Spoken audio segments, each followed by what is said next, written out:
Alrighty, folks, thanks for tuning in. I'm here today to do my review for Carrying Albert Home by Homer Hickam. I got this book off of Blind Date with a Book about a year and a half ago, maybe 2 years ago. It took me 6 months to pick up. I got halfway through it, I put it down. I picked it up 6 months later, read 20 more pages, put it down again, and then finally, because I've changed up how I do my book of the months, I just made a pile of books. I got my husband to pick one off of it, and this is the first one he picked. The only things I remember about the blind date packaging this came with is that it said it was humorous and that it involved an alligator. And at the time, I thought that was going to be enough to sell me on the story. And the story itself is that you're following these two newlyweds, Elsie and Homer, senior, not the author of this book, and they end up attempting a road trip to take the alligator to Florida, to leave it there, to have it have a home, so to speak, like to go home, so to speak. And the stories that you experience on the way to Florida are a mix of fact and fiction. The author says that it's a mixture of stories that he was told over the course of his life by his parents about this trip. So it's part fiction, part fact, and it definitely has a tall tale feel. And with that, I will jump into kind of my breakdown of the story. So I'll start off with the plot. Specifically, I'll talk about the pacing. There are a few times where it definitely picks up a bit more than others, simply because of the type of activities that are involved in certain stories. There was one that involved car chase, so this story there was very fast-paced, very quick, because there's a lot of action. And then there's another story that takes place at an inn. It's a lot more laid back and relaxed, and so the pacing is a bit slower. But overall, it was largely consistent, and it really didn't drag that much outside of my own lack of attention and engagement. The big thing here is more the story progression. I felt like the story was slow, but it wasn't because of the pacing within each tale. It was because I felt like there was just so much repetition in the story that the story dragged due to too many obstacles. And every time you came up against one, you felt like it would be insurmountable, even though you know that they get Albert home, because the author tells you that at the beginning. And some of the stories I felt were a little bit too tangential to the main story of Carrying Albert Home. And it's really unfortunate, because I think these stories were meant to be charming and quick and quirky, and to me they just missed the mark a little bit, because they tended to stray quite a bit from the main story. And while that in and of itself wasn't terrible, because it was some very quirky situations, my big issue was that there was a lot going on emotionally behind the scenes, so whenever you switched perspectives, the story came to a full stop. The big issue here for me with this is that Elsie has some really seriously unresolved feelings about her husband, about her new marriage, about the man that she used to love and still loves. And then Homer's emotions are a little bit less complicated, and so you end up feeling bad for him, but sometimes you just want to shake him. And just like dealing with those two different emotional sets, especially Elsie's, just to me took so much of the charm away from the stories and the situations, because she was so sour about it. And it's not that I don't feel bad for her, she shouldn't have been in that situation, but it just made me angry. And that's really all I have to say about the story progression. Like, it happened, but it was really slow and very plodding because of all these obstacles they came up against. And the repetition made the story drag, because you constantly were coming up against another obstacle, and if it wasn't an obstacle, you were being turned off by Elsie's inner monologue because it soured the situation. To me, at least, there were many times where I was like, oh, this could be a fun adventure, and then we'd go to Elsie's perspective, and I would get really upset, and then I would, which bridges into the characters here. I really don't have much to say about the characters' uniqueness or representation because these two characters are based on the author's own parents. As I mentioned with the story progression, because of how the two main characters are and how they interact, it really, to me, hindered the story a little bit, especially with Elsie's perspective. Although I felt bad for her and I didn't think that she deserved to be in that situation, I wasn't super impressed with her attitude, and it made it really hard to get into a lot of the stories. And I feel really bad because this author does write kind of fictionalized stories about his life.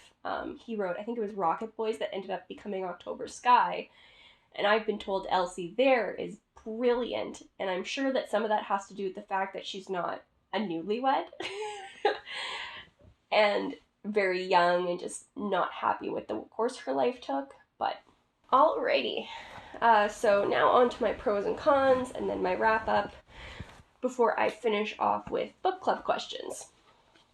So for me, the pros and cons were kind of hard to come up with. After I finished the story, I really had trouble putting my finger on what exactly I did not enjoy or did enjoy in the book. As you can tell, I did struggle with this one a bit because of how many times I've tried reading it before I finally got through it.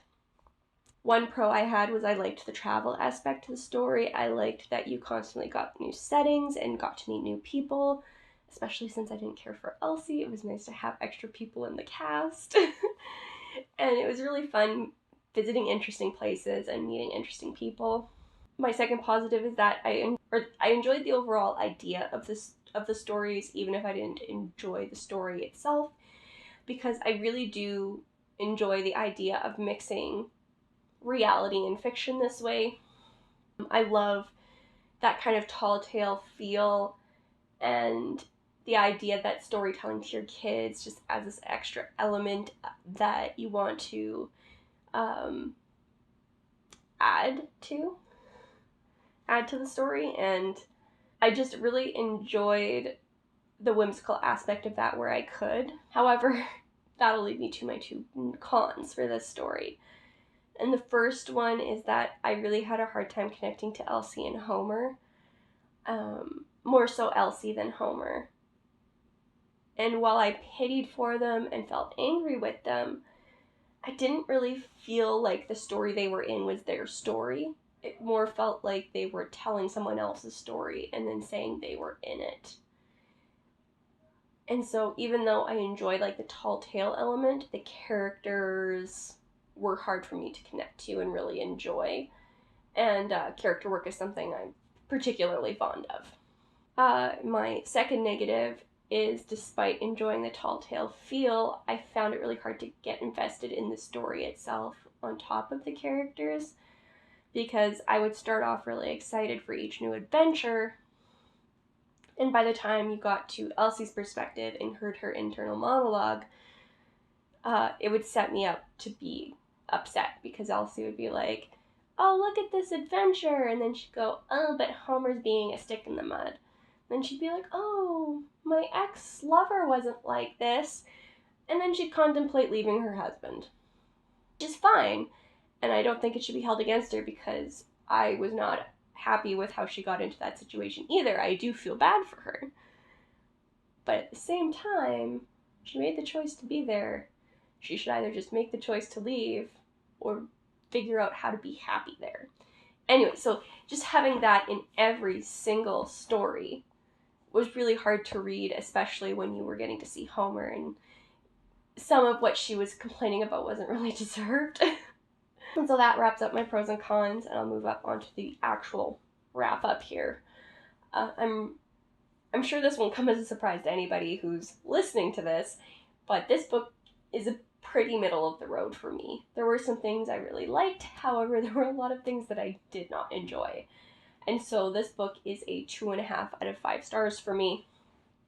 I enjoyed it at the start, I enjoyed the setup, but between the repetition of the situations and the fact that there were so many, and Elsie's internal monologue during these situations, I just really struggled with the story, and those two negatives really removed a lot of the charm from the story for me. And as such, enjoying the idea of the stories, that tall tale tone, and the travel aspects to the story just really weren't enough to overcome these other things for me. I really don't have a lot of others to say. Like, I didn't mind the characters, but I didn't truly enjoy them in terms of how they fit into the story. And it took me multiple tries to get through this book. I'm glad it's done. I'm glad I finished it. I'm glad I never have to deal with the what if. What if it's actually a really good story and I'm just missing out because I'm not finishing it? I'm glad all of that is out of my head. And with that, I'll move into my book club question section. Although I haven't been super spoiler free, this is really where we're going to get into the spoilers. So if you are not wanting to have these additional spoilers, click off now and I'll see you in the next video. For those who are interested, I'm going to get started here. So the first question is, what was your initial reaction? As I mentioned in my wrap up, at first I was really excited because I thought it was going to be a story about love and growth. I thought it was going to be a story about, just this really wholesome story about getting Albert back to Florida. And I was really excited to get attached to the characters because they were set up in a way that I thought was going to really appeal to me in the long run. Question 2, what is your favorite chapter or scene?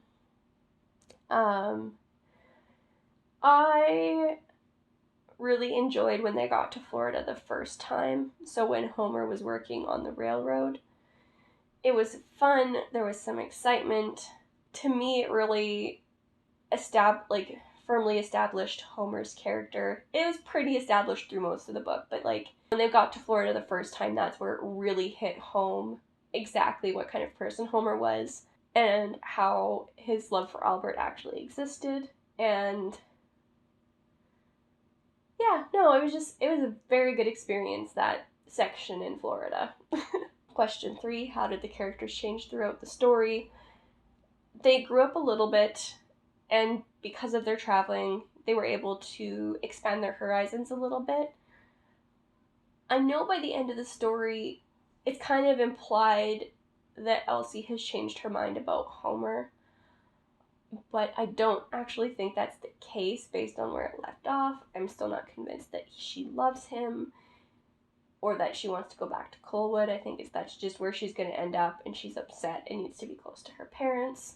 It was just a very unsatisfying ending because of the lack of change and of definite change in the characters. Which leads me to question 4, which is, what did you think of the ending? And I just said it. It was incredibly unsatisfying. You don't... it was a good ending for Albert, but you almost expected a little bit more closure with Homer and Elsie, and you just got nothing, and that was really unfortunate. And 5, would you read more by this author? Although I didn't particularly care for this book, I've been told that Rocket Boys is really good, and given that I really enjoyed October Sky the few times I've watched it, I definitely want to pick up Rocket Boys and give it a shot, so there's at least one more book by Homer Hickam in my future. And the reason I'm also okay with this is I've been told that Elsie's character, as she's portrayed, isn't like she's portrayed here, so I feel like it would be a lot less hard to read her character. And then question 6, what does this book remind you of? And for me, this one actually doesn't really remind me of anything. I haven't really read anything quite like this. And given my experience here, I'm going to be a little more hesitant to pick up anything like it in the future. But it wasn't such a bad reading experience that I'll never pick anything else like this up, but I haven't picked anything up now or before. So that's really all I have. If anybody else has read this and has something similar that they'd like to recommend, like, please leave it below. I'm always looking out for book recommendations to expand my reading horizons. And if you even just want to talk about this book, like, please comment below. I'm always down to chat. And I will see you guys in the next video. Peace.